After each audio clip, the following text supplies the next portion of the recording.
block. It's a tough area, so you got to let them know that you know what you're about when you first get there. But after a month or two, yeah, I would bully them.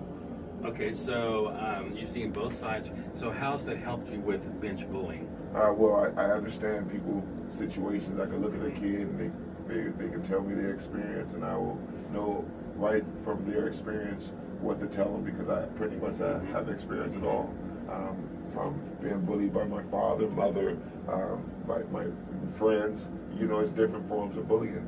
Sometimes, you know, like my father, he was a financial contributor when I was younger. My mother didn't have education background, so when they separated, he held the money from my mother.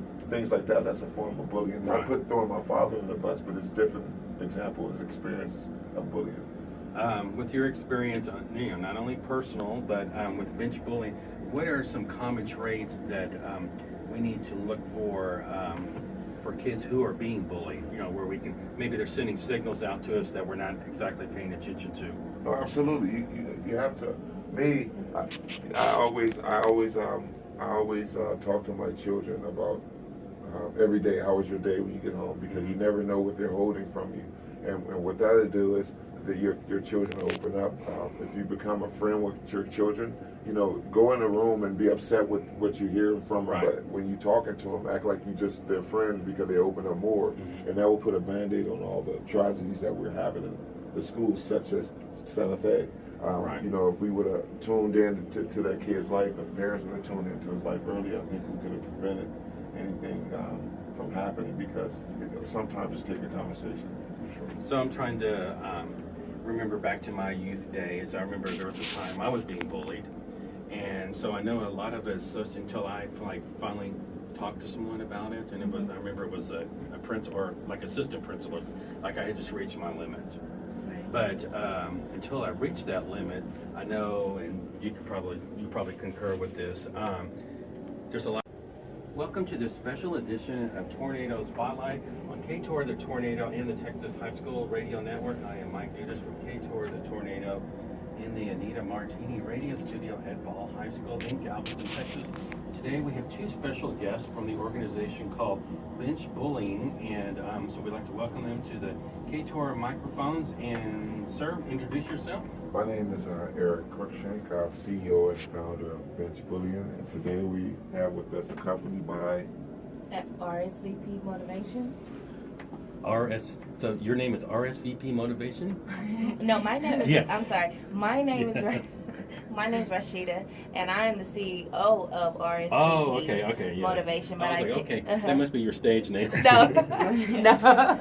But I'm a partner with Bench Bullying. Okay, great. So Eric, tell us about Bench Bullying. What is the organization? Well, Bench Bullying is an organization that was created because me experiencing both sides of the fence. I was a bully, and I also experienced being bullied, and so I thought that I can take my celebrity and go out and speak to kids where, you know, sometimes kids don't want to listen to their principals because they hear them every day, or their parents. So I decided to take my celebrity and go grab those kids' attention and tell them that what I experienced, and as a professional athlete, that you know, it can happen to us as well. There's no shape, size, or form or color that could prevent you from being bullied. If it's going to happen, it's going to happen. Okay, so you just mentioned you're a professional athlete. So tell us about your athletic experience. What all have you done? Oh, I've done a lot. Glad you asked. No, I started. I was born and raised here in California. Lived in Galveston right here until I was 13. Moved out to California, became a household name in the city of Vallejo in Oakland, California, with high school basketball. Played at Dominguez Hills. Was at USC, but my grades, I found like I was distracted a lot. I wasn't focused. I was trying to cheat my way through a blessing opposed to actually apply myself. So I had to go to a smaller school, take smaller routes. Then I played for N1. It's a mixtape tour.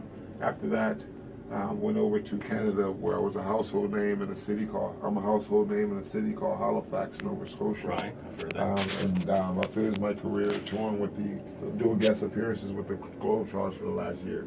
Wow. Yeah, so I've been all around the world, man. But to come back and team up with RSVP here in Galveston for a huge weekend for children. It's going to be phenomenal. So when you're in Canada, what sports did you play? I tried street hockey, but I don't know.